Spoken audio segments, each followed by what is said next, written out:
The Usher. I was in Don Juan's house in Sonora, sound asleep in my bed, when he woke me up. I had stayed up practically all night, mulling over concepts that he'd explained to me. "You've rested enough," he said firmly, almost gruffly, as he shook me by the shoulders. "Don't indulge in being fatigued. Your fatigue is more than fatigue, a desire not to be bothered. Something in you resents being bothered. But it's most important that you exacerbate that part of you until it breaks down. Let's go for a hike." Don Juan was right. There was some part of me that resented immensely being bothered. I wanted to sleep for days and not think about Don Juan's sorcery concepts anymore. Thoroughly against my will, I got up and followed him. Don Juan had prepared a meal, which I devoured as if I hadn't eaten for days, and then we walked out of the house and headed east toward the mountains. I'd been so dazed that I hadn't noticed that it was early morning until I saw the sun, which was right above the eastern range of mountains. I wanted to comment to Don Juan that I had slept all night without moving, but he hushed me. He said that we were going to go on an expedition to the mountains to search for specific plants. "What are you going to do with the plants you're going to collect, Don Juan?" I asked him as soon as we had started off. "They're not for me," he said with a grin. "They are for a friend of mine, a botanist and pharmacist. He makes potions with them." "Is he a Yaqui, Don Juan? Does he live here in Sonora?" I asked. "No, he isn't a Yaqui, and he doesn't live here in Sonora. You'll meet him someday." "Is he a sorcerer, Don Juan?" "Yes, he is," he replied dryly. I asked him then if I could take some of the plants to be identified at the botanical garden at UCLA. Surely, he said. I had found out in the past that whenever he said surely, he didn't mean it. It was obvious that he had no intention whatsoever of giving me any specimens for identification. I became very curious about his sorcerer friend, and asked him to tell me more about him, perhaps describe him, telling me where he lived and how he got to meet him.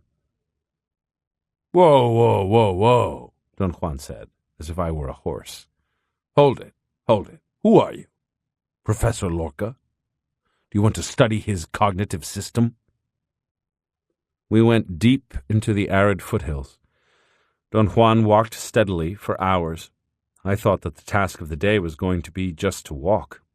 He finally stopped and sat down on the shaded side of the foothills. It's time that you start on one of the biggest projects of sorcery, Don Juan said. What is this project of sorcery that you're talking about, Don Juan? I inquired. It's called the recapitulation, he said. The old sorcerers used to call it recounting the events of your life, and for them it started as a simple technique, a device to aid them in remembering what they were doing and saying to their disciples. For their disciples, the technique had the same value. It allowed them to remember what their teachers had said and done to them. It took terrible social upheavals, like being conquered and vanquished several times before the old sorcerers realized that their technique had far-reaching effects. Are you referring, Don Juan, to the Spanish conquest? I asked. No, he said. That was just the icing on the cake. There were other upheavals before that, more devastating. When the Spaniards got here, the old sorcerers didn't exist any longer. The disciples of those who had survived other upheavals were very cagey by then. They knew how to take care of themselves. It's that new crop of sorcerers who renamed the old sorcerers' technique recapitulation. There's an enormous premium on time, he continued. For sorcerers in general, time is of the essence. The challenge I'm faced with is that in a very compact unit of time, I must cram into you everything there is to know about sorcery as an abstract proposition, but in order to do that, I have to build the necessary space in you. What space? What are you talking about, Don Juan? The premise of sorcerers is that in order to bring something in, there must be a space to put it in, he said.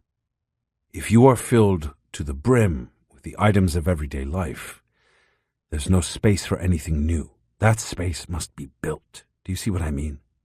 The sorcerers of olden times believed that the recapitulation of your life made that space. It does, and much more, of course.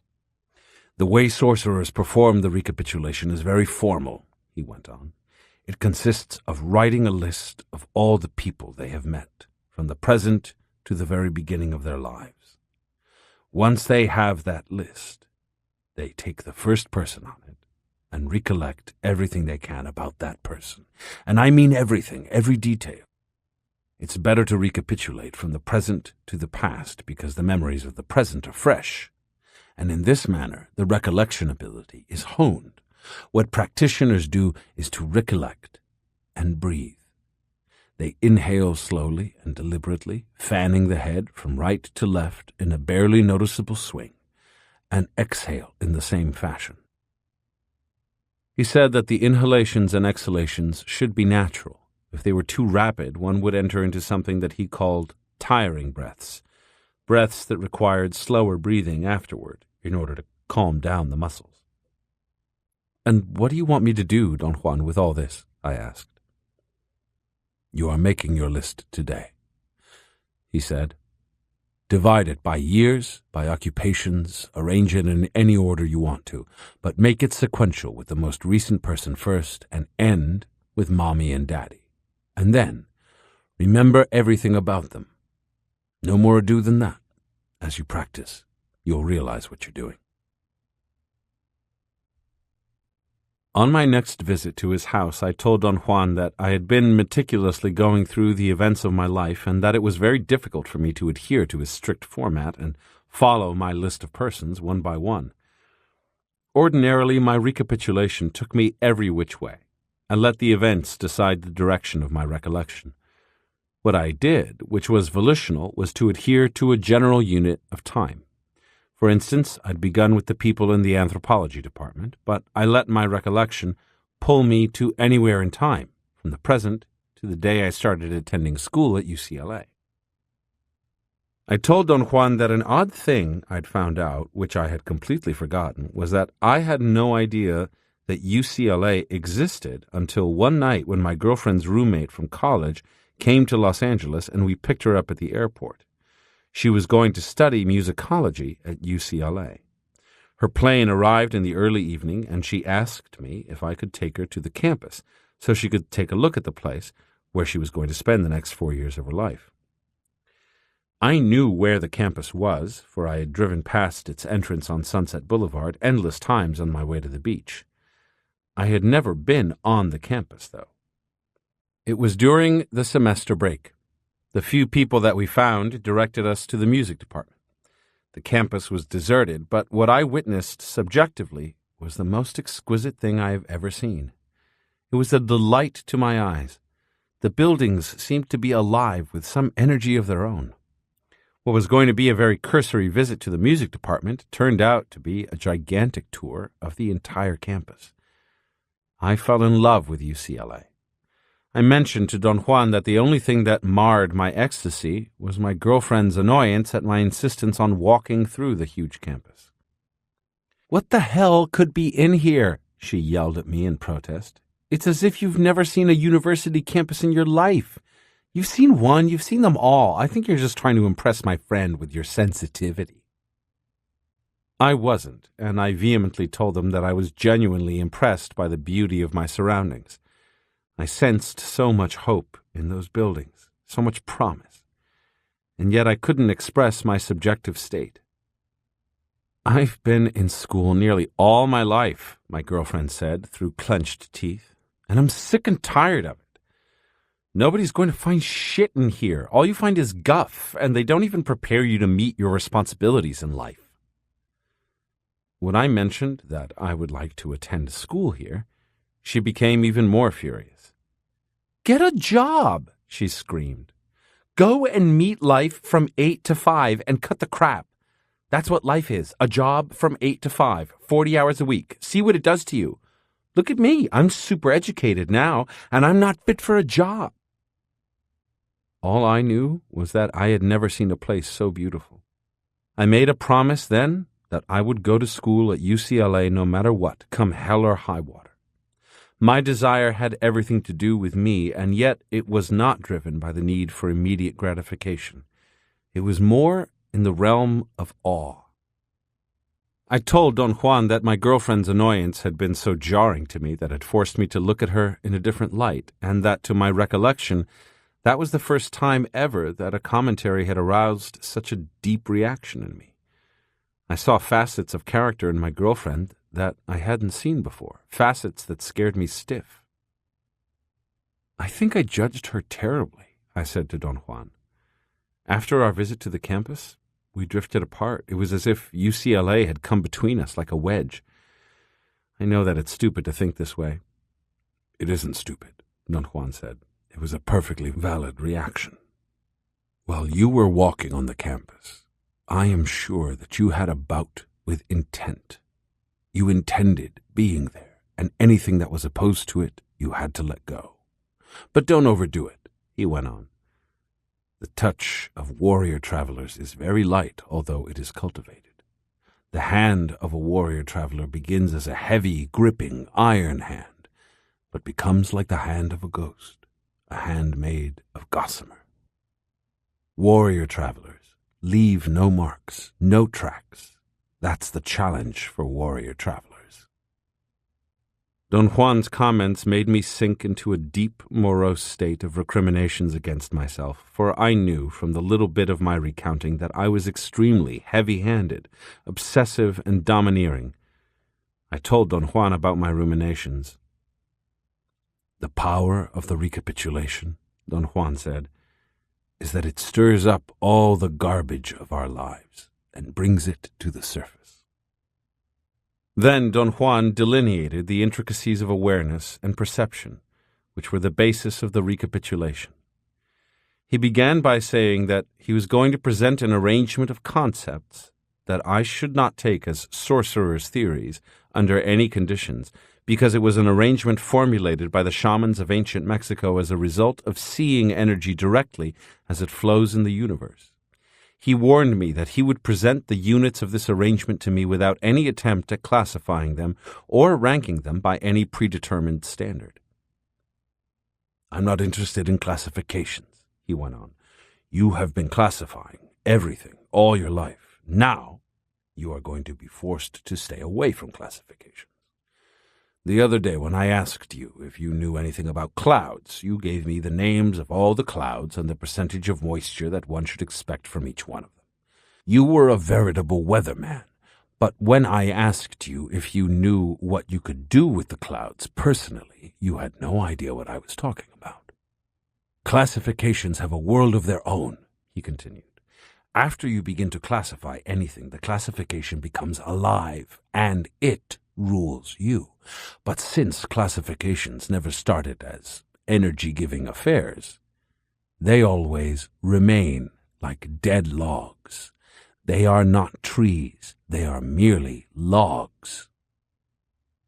He explained that the sorcerers of ancient Mexico saw that the universe at large is composed of energy fields in the form of luminous filaments. They saw zillions of them wherever they turned to see.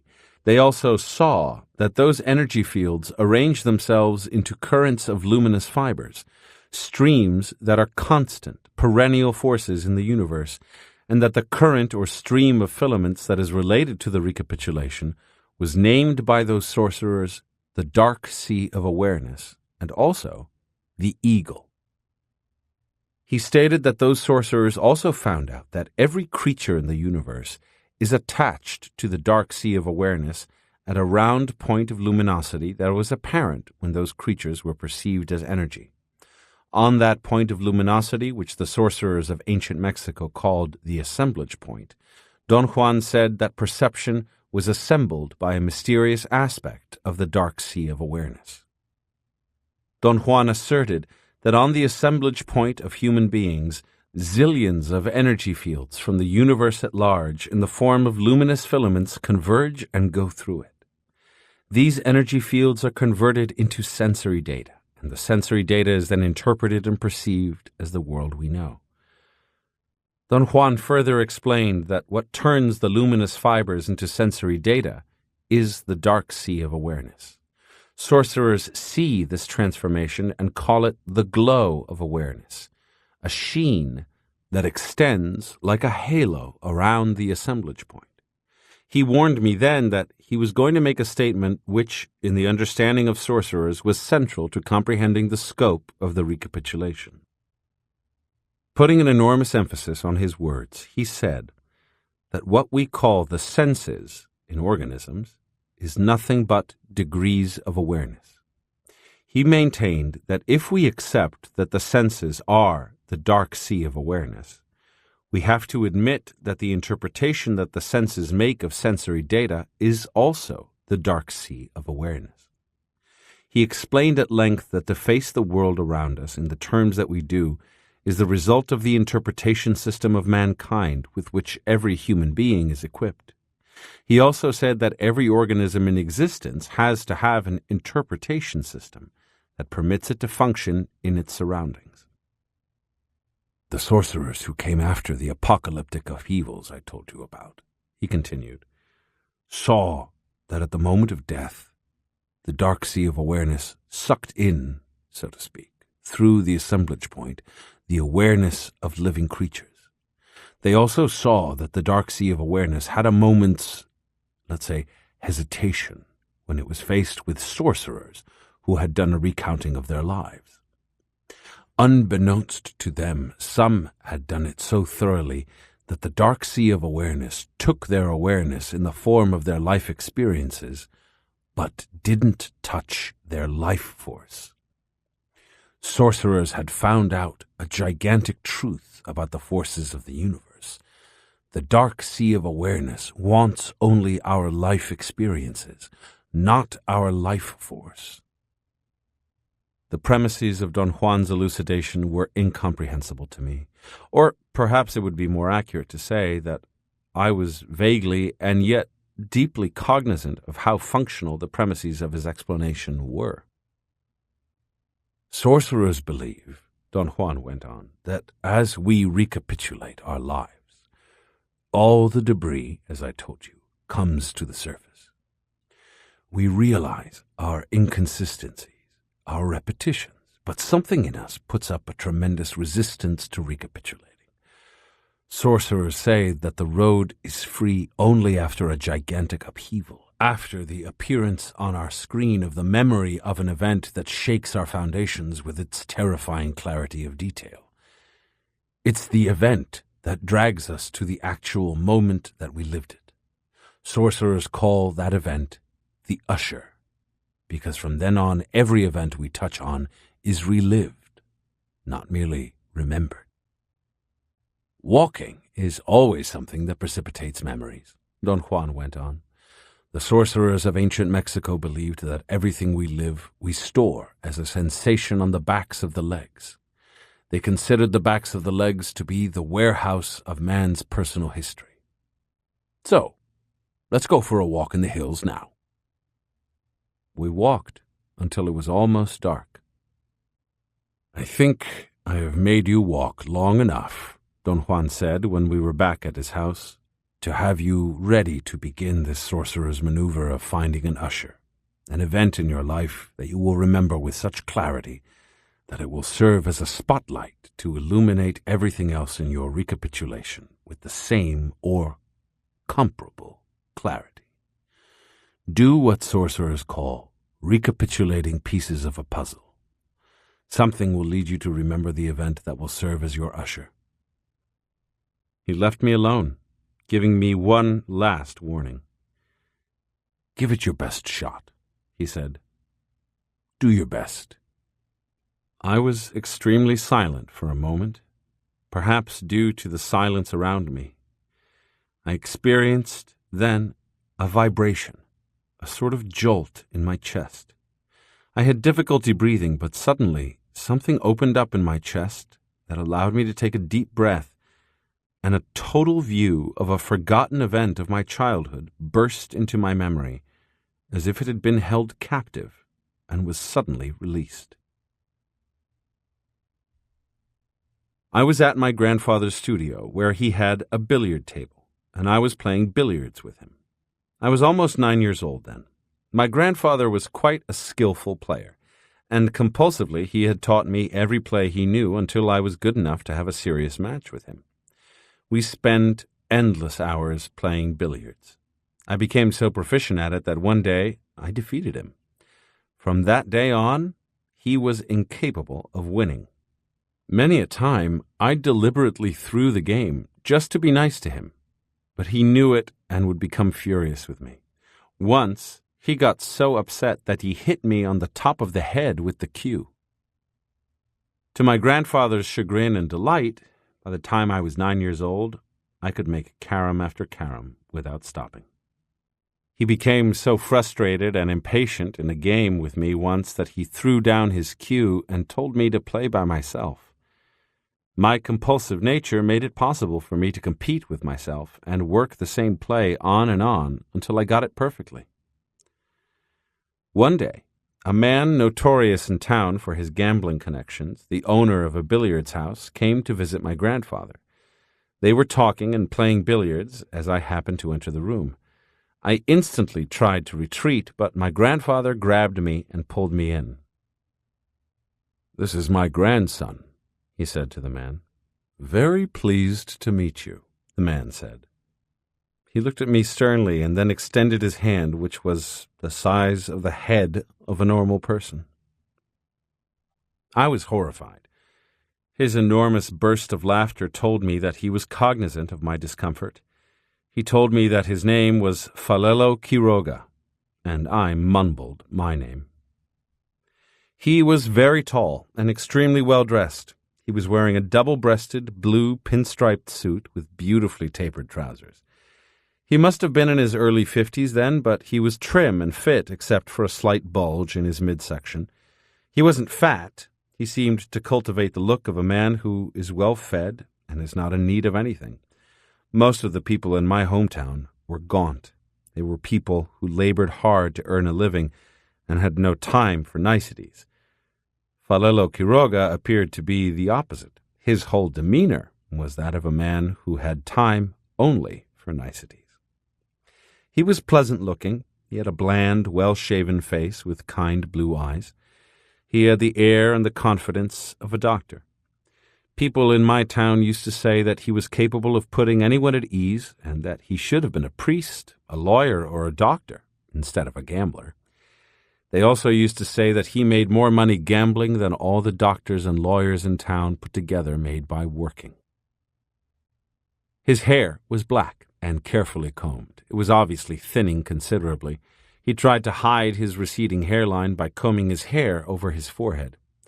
He had a square jaw and an absolutely winning smile. He had big white teeth, which were well cared for, the ultimate novelty in an area where tooth decay was monumental.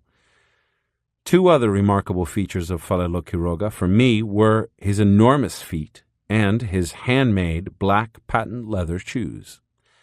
I was fascinated by the fact that his shoes didn't squeak at all as he walked back and forth in the room.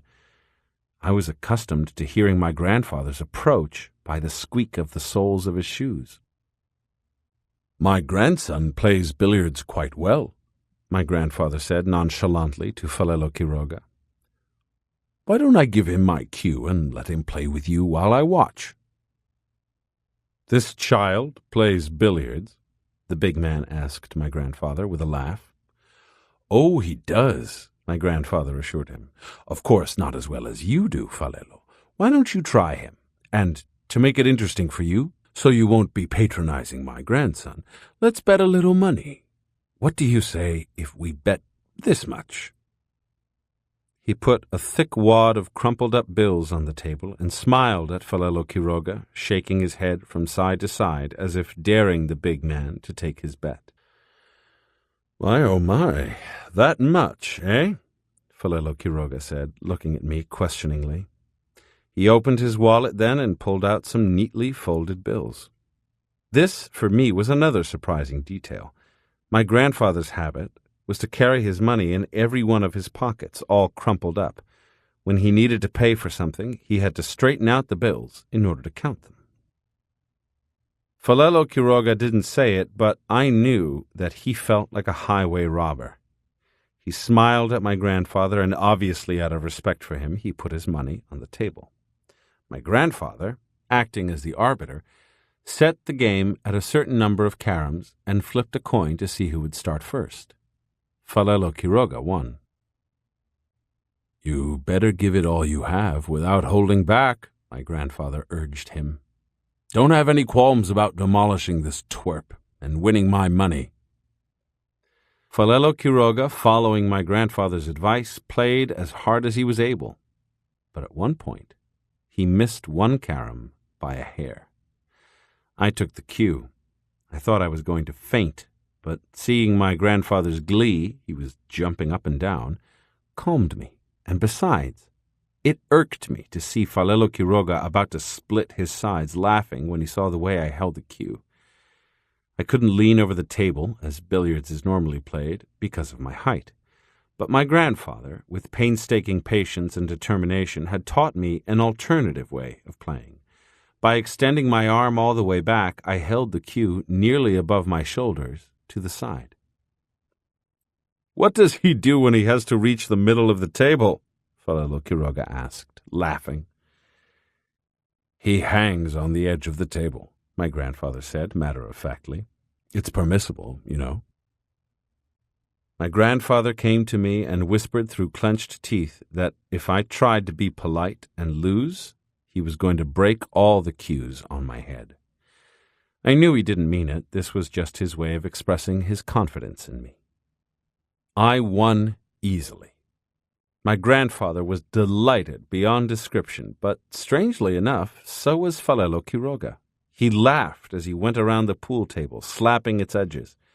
My grandfather praised me to the skies. He revealed to Quiroga my best score and joked that I had excelled because he'd found the way to lure me to practice.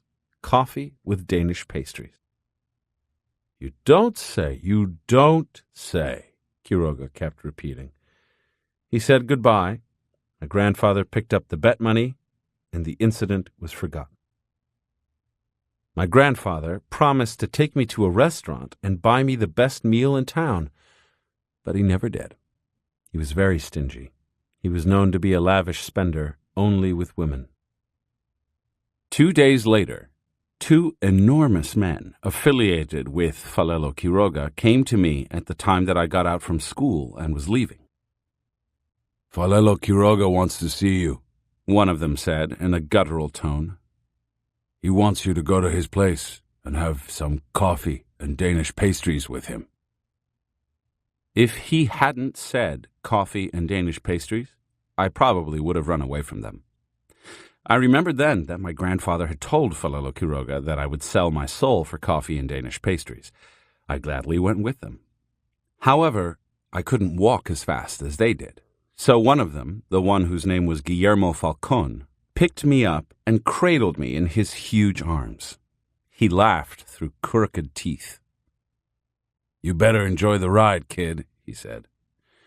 His breath was terrible. "Have you ever been carried by anyone? Judging by the way you wriggle, never." He giggled grotesquely. Fortunately, Falelo Quiroga's place was not too far from the school. Mr. Falcon deposited me on a couch in an office. Falelo Quiroga was there, sitting behind a huge desk. He stood up and shook hands with me. He immediately had some coffee and delicious pastries brought to me, and the two of us sat there chatting amiably about my grandfather's chicken farm. He asked me if I would like to have more pastries, and I said that I wouldn't mind if I did. He laughed, and he himself brought me a whole tray of unbelievably delicious pastries from the next room. After I'd veritably gorged myself, he politely asked me if I would consider coming to his billiards place in the wee hours of the night to play a couple of friendly games with some people of his choice. He casually mentioned that a considerable amount of money was going to be involved. He openly expressed his trust in my skill and added that he was going to pay me for my time and my effort a percentage of the winning money. He further stated that he knew the mentality of my family. They would have found it improper that he give me money even though it was pay. So he promised to put the money in the bank in a special account for me, or more practical yet, he would cover any purchase that I made in any of the stores in town, or the food I consumed in any restaurant in town. I didn't believe a word of what he was saying. I knew that Falelo Quiroga was a crook, a racketeer. I liked, however, the idea of playing billiards with people I didn't know, and I struck a bargain with him. "Will you give me some coffee and Danish pastries like the ones you gave me today?" I said. "Of course, my boy," he replied. "If you come to play for me, I will buy you the bakery. I will have the baker bake them just for you. Take my word." I warned Falelo Quiroga that the only drawback was my incapacity to get out of my house. I had too many aunts who watched me like hawks, and besides, my bedroom was on the second floor. "That's no problem," Falelo Quiroga assured me. "You're quite small. Mr. Falcone will catch you if you jump from your window into his arms. He's as big as a house. I recommend that you go to bed early tonight. Mr. Falcone will wake you up by whistling and throwing rocks at your window. You have to watch out, though. He's an impatient man." I went home in the midst of the most astounding excitation. I couldn't go to sleep. I was quite awake when I heard Mr. Falcone whistling and throwing small pebbles against the glass panes of the window. I opened the window. Mr. Falcone was right below me on the street. "Jump into my arms, kid," he said to me in a constricted voice which he tried to modulate into a loud whisper. "If you don't aim at my arms, I'll drop you and you'll die. Remember that. Don't make me run around, just aim at my arms. Jump! Jump!" I did, and he caught me with the ease of someone catching a bag of cotton. He put me down and told me to run. He said that I was a child awakened from a deep sleep and that he had to make me run so I would be fully awake by the time I got to the billiards house. I played that night with 2 men, and I won both games. I had the most delicious coffee and pastries that one could imagine.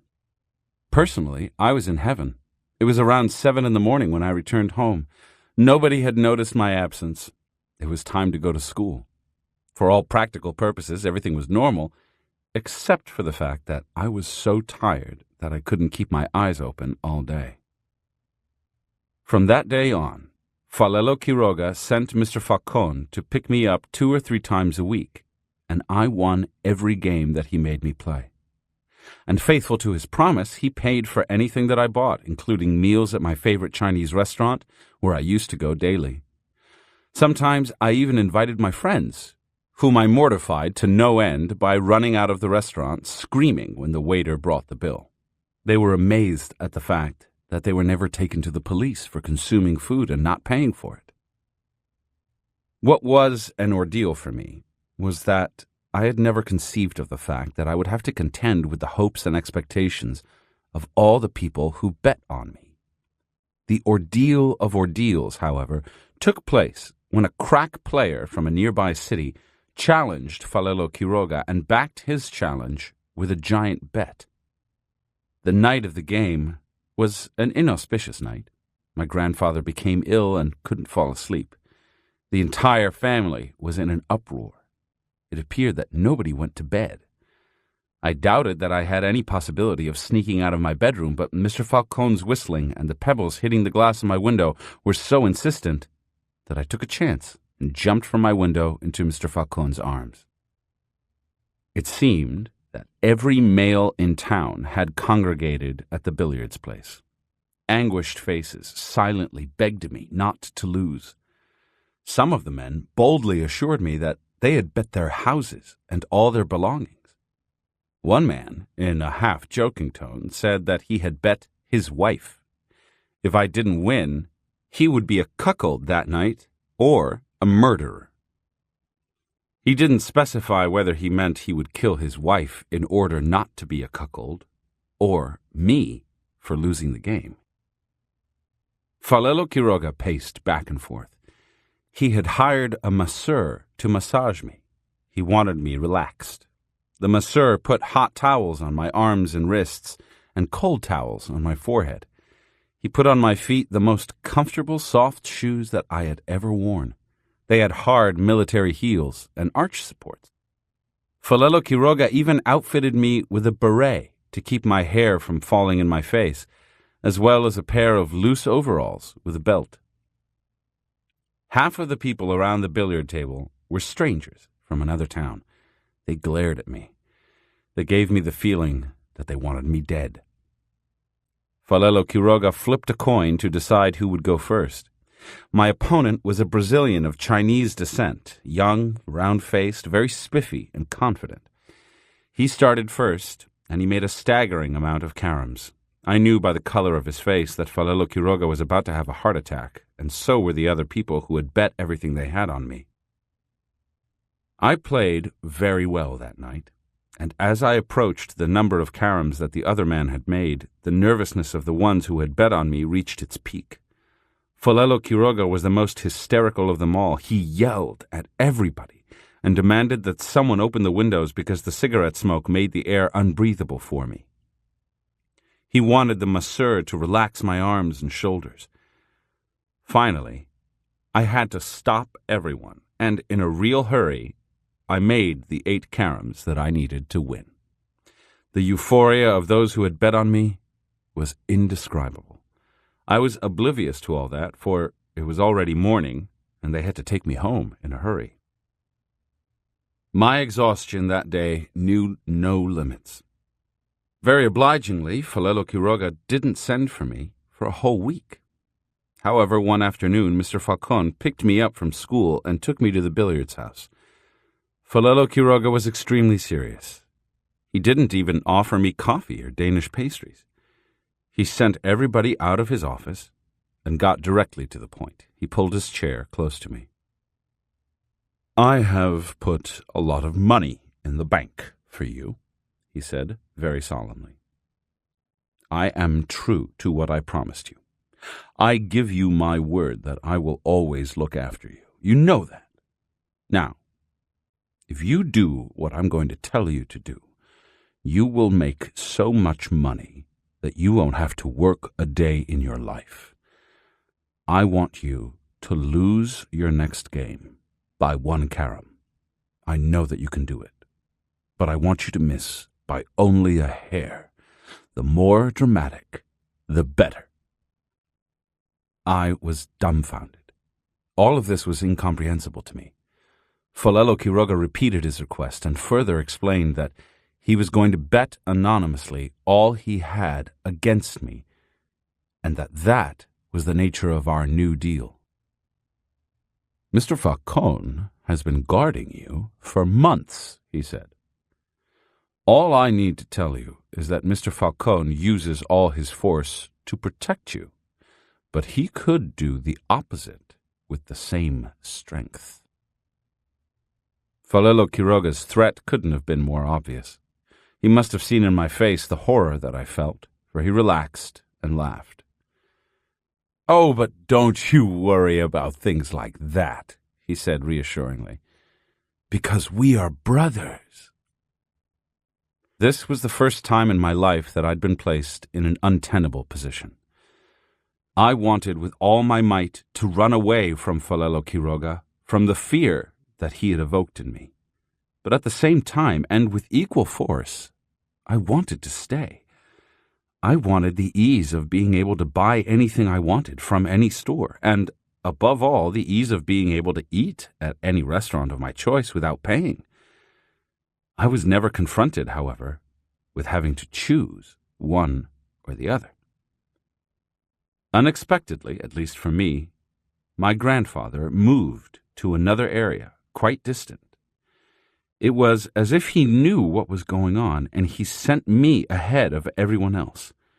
I doubted that he actually knew what was taking place. It seemed that sending me away was one of his usual intuitive actions.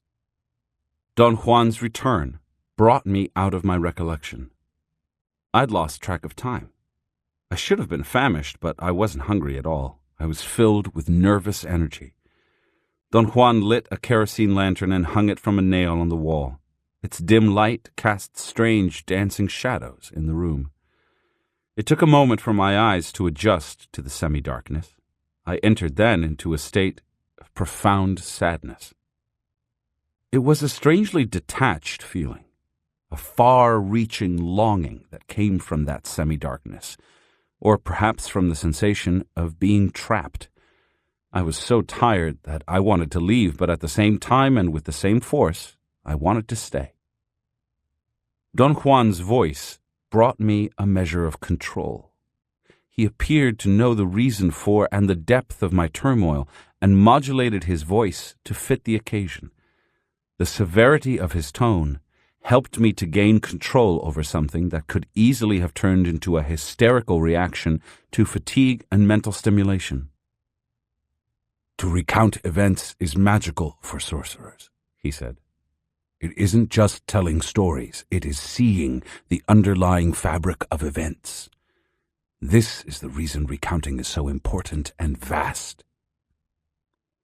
At his request, I told Don Juan the event I'd recollected. How appropriate, he said, and chuckled with delight. The only commentary I can make is that warrior travelers roll with the punches. They go wherever the impulse may take them. The power of warrior travelers is to be alert to get maximum effect from minimal impulse. And above all, their power lies in not interfering. Events have a force, a gravity of their own, and travelers are just travelers. Everything around them is for their eyes alone. In this fashion, travelers construct the meaning of every situation without ever asking how it happened this way or that way. Today, you remembered an event that sums up your total life, he continued.